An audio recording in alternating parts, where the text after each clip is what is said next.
গিয়াসউদ্দিন সেলিমের স্বপ্নের সিনেমা কাজল রেখা সিনেমাটিতে নতুন মুখ হিসেবে হাজির করা হয় মন্দিরা চক্রবর্তীকে। চিত্রনায়ক শরীফুল রাজের বিপরীতে এই কাজল রেখা চরিত্রে নিজেকে কতটা প্রকাশ করতে পারলেন, সহকর্মী বুলবুল আহমেদ জয়ের কাছে আনন্দযোগ আড্ডায় সেই কথাই জানিয়েছেন এই চিত্রনায়িকা।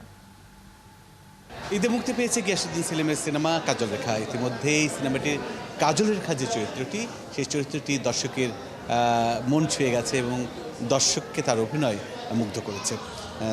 আজকে আমরা আড্ডা দেব কাজল রেখার সাথে। কাজল রেখা, কাজল রেখা না মন্দির? দুটোই আপাতত। দুটোই আপাতত।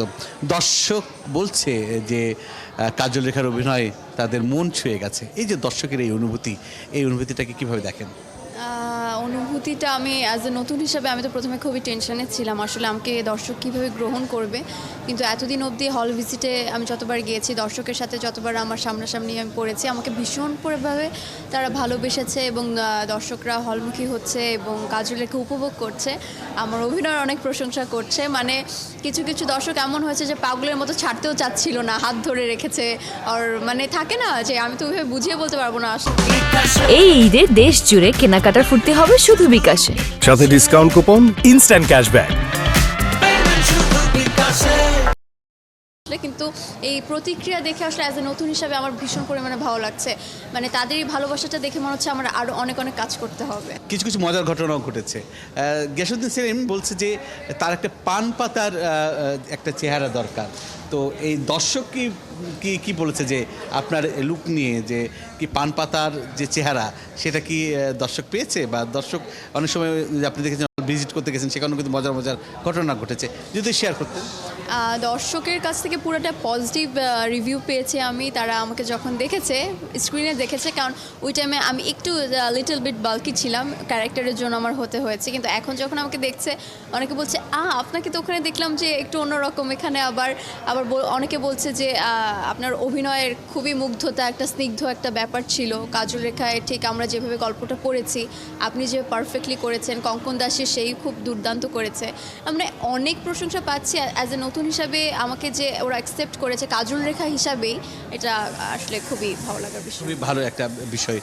আরেকটা বিষয় যে দর্শক তো আপনার অভিনয়ের প্রশংসা করলই, কিন্তু আপনি যখন সিনেমাটিতে শুরু করলেন, শুরু করার যদি গল্পটা আমাদেরকে বলতেন, কীভাবে গিয়াসউদ্দিন সেলিম আপনাকে বেছে নিল, যে হাজার মুখের থেকে এই পান পাতা চেহারাটাকে, পান পাতা মুখকে কীভাবে বেছে নিল? অ্যাকচুয়ালি করোনার সময়, যখন করোনা চলছিল আমাদের, তখন আমাদের একটা ইউনিসেফের প্রজেক্ট থাকে, যেখানে সেলিম ভাইয়ের সাথে আমার প্রথম কাজ করা হয়। তো ওই মোমেন্টে হচ্ছে সেলিম ভাই আমাকে দেখে এবং দেখেই হচ্ছে কিছুদিন পর আমার অনেক পরীক্ষা নিরীক্ষা করে, কারণ আমার একবারই আসলে অনেকগুলো স্ক্রিপ্ট দিয়েছিল আমাকে, তারপরে অডিশন দিয়েই একদিন আমাকে জানায় যে তোমাকে আমরা কাজল রেখা হিসেবে নিতে চাই। কিন্তু তখন তো আসলে কোনো কোয়েশ্চেন করতে পারেনি যে আমাকে কেন। তো অনেক দিন পর সে বলল যে আমি যখন তোমাকে প্রথম শুটিংয়ে দেখেছিলাম, অনেক অবজার্ভ করেছিলাম যে তুমি অনেক শান্ত, অনেক কম কথা বলো, এবং আমরা যে ক্যারেক্টারটা ভাবছি যেরকম একটা মানে একটা ফেস, যেমন উনি বলছে কল্পনা করতে করতে লিখতে যাও, কারণ আমার একটা ফেস আসে, তখন তোমার মতো একটা ফেস আমি দেখতে পাই। অনেক নায়িকাই কিন্তু আসার পর কিন্তু নায়িকার যে স্বীকৃতি বা দর্শকের কাছ থেকে নায়িকা হওয়ার যে গ্রহণযোগ্যতা, সেটা অনেকে পায় না। কিন্তু আপনি কি মনে করেন যে দর্শকের ভালোবাসায় সেই গ্রহণযোগ্যতা পেয়েছেন? আমি একদমই 100% বলতে চাই, দর্শকের প্রচুর ভালোবাসা পাচ্ছি এবং আমাদের যে দর্শকরা আছেন তারা কাজল রেখা খুব দারুণভাবে উপভোগ করছে এবং আশা করি এটা অনেক দূর অবধি যাবে। আমার কাছে আগামীতে কি নায়িকা হিসেবে এই সেলুলয়েডে নিজের জায়গা করতে চান, নাকি একজন অভিনেত্রী হিসেবে করতে চান? একজন পাকাপোক্ত অভিনেত্রী হতে চাই আমি। দর্শককে কিছু বলবেন? দর্শককে শুধু এতটুকুই বলতে চাই, কাজল রেখা আপনাদের পাশে প্রেক্ষাগৃহে চলছে। যারা দেখে ফেলেছেন তাদেরকে অসংখ্য ধন্যবাদ, এবং যারা দেখেনি সব পরিবার এবং বন্ধুবান্ধব নিয়ে এসে অবশ্যই কাজল রেখা উপভোগ করবেন।